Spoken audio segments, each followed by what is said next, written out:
After the southwest, we headed north from Paraguaira to a spot on the north coast called Quebradillos.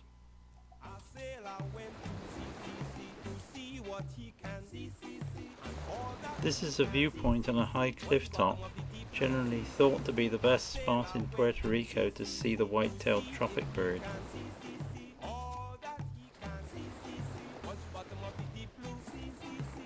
So we did manage to see a few, but they were rather distant.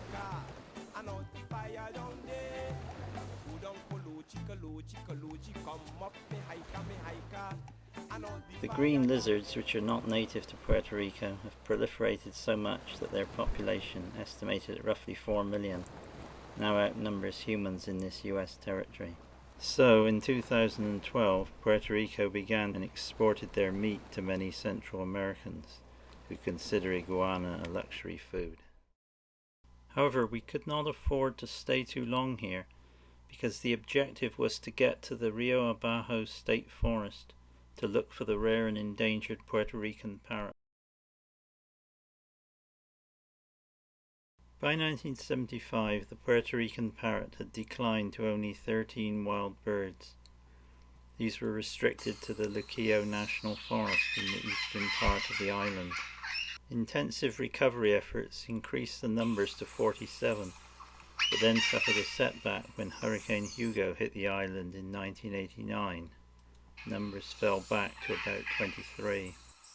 It was only in 2006 that the first 20 captive bred birds were released in the Rio Abajo State Forest. There may be another 400 birds in captivity. So you got it in there? Yeah, you got it there. Yeah. Look together. It moved. Oh, there's 2 of them there. Oh, it's walking out of view. Don't go. No, he turned it around. Oh, In 2013, there were estimated to be between 64 and 84 so-called wild birds and 16 chicks at Rio Abajo.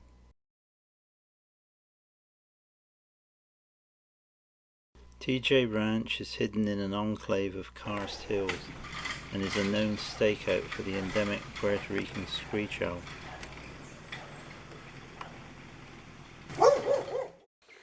There are only about 6 cabins, so it is very private, and being located on a dead-end road, it is also very quiet.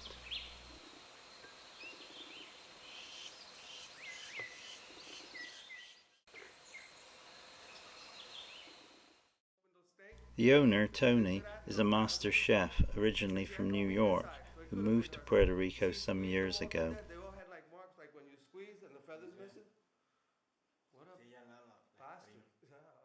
He prepares gourmet dishes in his well-equipped kitchen. Guests are given a welcome drink called the coquito, and Tony was kind enough to give us his secret recipe.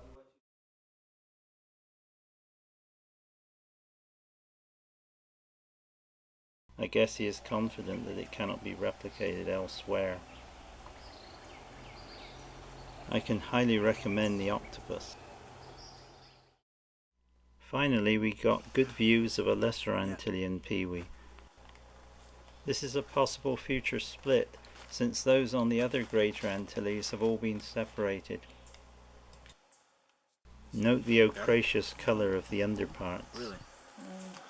Let me see if I can get it on the scope. There was also a loggerhead kingbird here, as well as black-whiskered vireo. There are 16 species of endemic coqui frogs found in the Central Range. One female coqui can lay 10,000 eggs in its lifetime. They hatch as froglets, not tadpoles. During rainy nights they make a loud, noisy chorus.